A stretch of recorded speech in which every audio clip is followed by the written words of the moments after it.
Going on, folks? Welcome back. New Year's Revolution for Occupy Nova Scotia in January. Today we're doing a Candlelight Vigil in remembrance of Martin Luther King Jr. as well as solidarity with all other Occupies around the world to show strength in our movement and to show that you know, we're still fighting for the rights for freedom. So enjoy, everybody. Alright, so let's start. Just guys, give you guys an idea why we are here. We're here today to gather in hopes to remember and pay respect to the hard work over the past century and the people who we have lost that have made these movements and these revolutions so important. So worldwide, Occupy organizations are gathering at 7 p.m. their local time to light candles in remembrance and out of respect and solidarity for the movements that have occurred. So I have cut down one of Martin Luther King's, who's tonight is his birthday, his most famous speech. I'm just going to read some of what I've cut down because it's really cold. We forgive you. Alright, cool. In a sense, we've come to our nation's capital to cash a check. When the architects of our republic wrote the magnificent words of the Constitution and the Declaration of Independence, they were signing a promissory note to which every American was to fall heir. This note was a promise that all men, yes, black men and white men, would be guaranteed the unalienable rights of life, liberty, and the pursuit of happiness. It is obvious today that America has defaulted on this promissory note. Instead of honoring the sacred obligations, America has given the people a bad check, a check which has come back marked insufficient funds. But we refuse to believe that the Bank of Justice is bankrupt. We refuse to believe that there are insufficient funds in the great vaults of opportunity of this nation. And so we have come to cash a check to that which gives us, upon demand, the riches of freedom and the security of justice.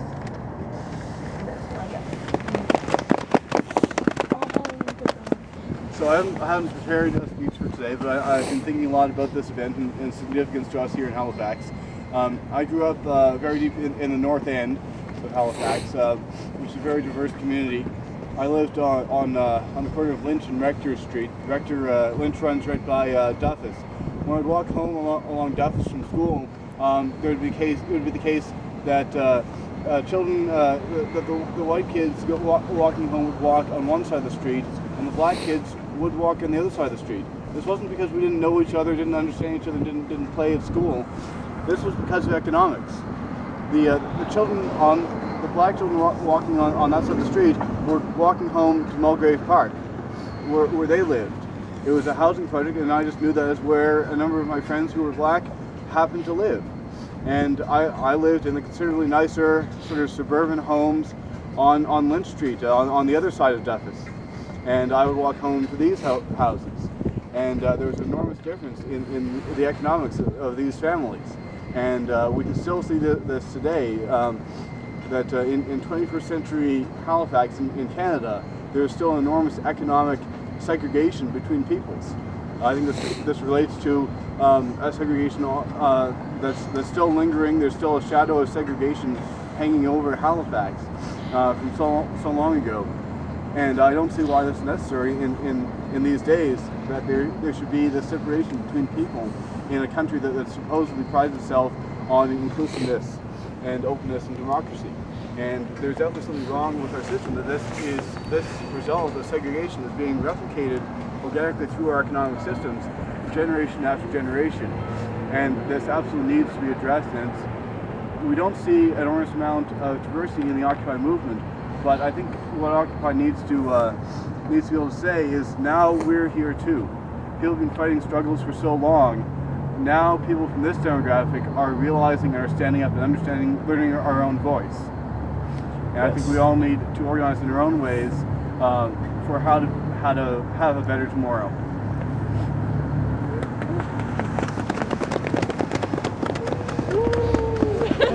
Listening to a speech of Bayard Rustin.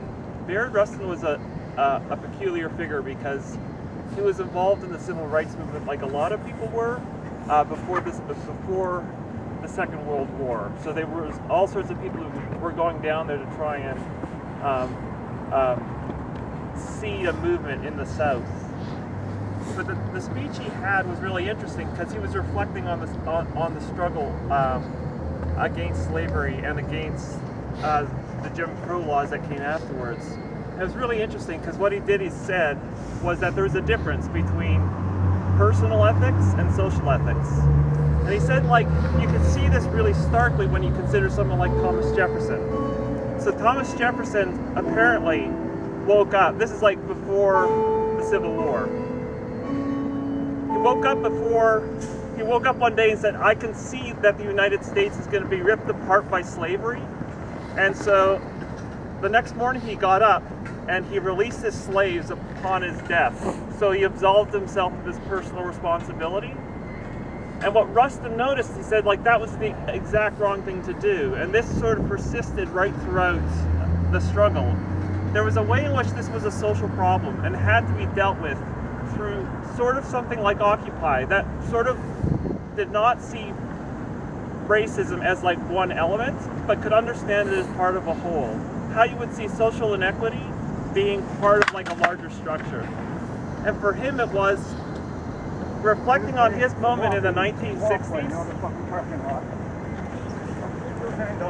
Easy, buddy. Reflecting on the 1960s and sort of Easy now. thinking about the 1960s and what was possible at that point, there was a way in which it wasn't just about what you being free yourself. It had to be about a political program. It had to be about going much deeper into society. And the thing that's striking about the 1960s is like the civil rights movement gets its rights. Like the rights are there. People are not now legally that you don't have legal racism, but you still have the inequity. And so that points to the fact that it's not enough just to get the rights. There is something much deeper that has to be tapped into if you are going to deal with these kinds of problems in society. I think that Occupy is the first thing in a long time that has the potential to dig that deep. And I think it bears on us to think about what it would take to socially transform society. Because without it, something of that level, these things are going to persist in a different form. Here.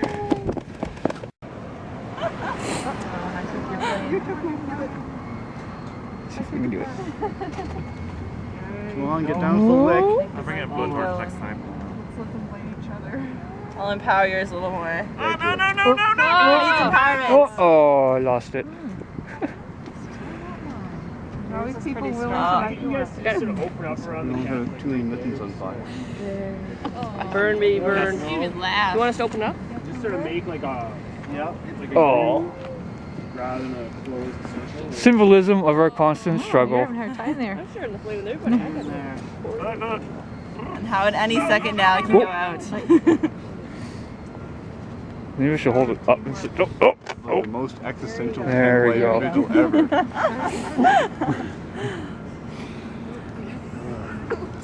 Need a little.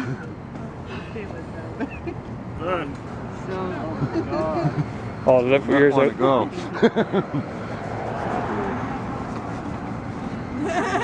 Oh. Not under the candle, move, please.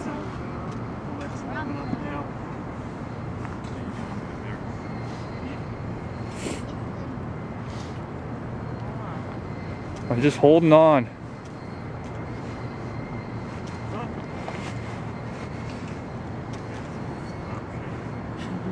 Is everybody lit? Oh, I'm lit up. Are you lit? I'm lit up.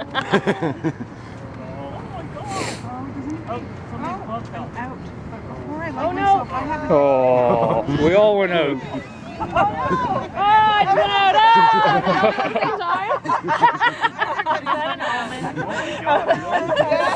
Everybody went out. That is weird. Yeah, our flames like just got evicted. Somebody's gloves on the ground over there. Yeah, it's fine. Okay. Tell Peter Kelly to leave our flames alone.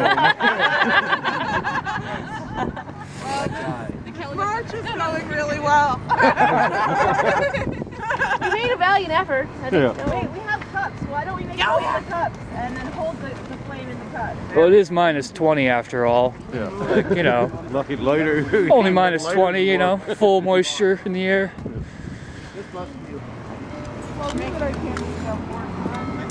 Yeah, we made a valiant effort. Spirit of it that What?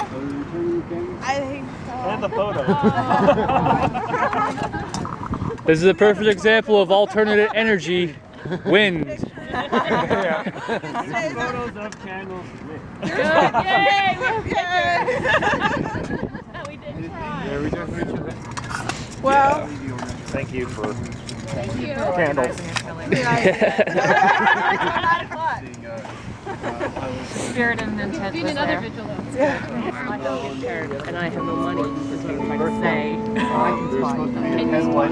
done an awesome job at trying. Thank you, Kelly. We tried. We tried. But These are the super troopers. Right here, all of them. That's cold and windy. Yeah. we tried to do this. Even the kitties came. Okay, -20 proved to be a little difficult, as well as the wind involved made it a little hard to keep the candles lit, and of course -20 generally makes it hard to keep any flame lit to begin with. So these are all the super troopers that are still here, remaining in the cold. A few Occupy folk. There's Courtney right there. Yay, Courtney! What, Ian? What's on store? As well as the little kitties, Kelly's kitties. So hope you guys enjoyed the little video. It's freaking cold, so we're going home. So stay strong, stay wise, folks. And for God's sake, stay warm. Peace.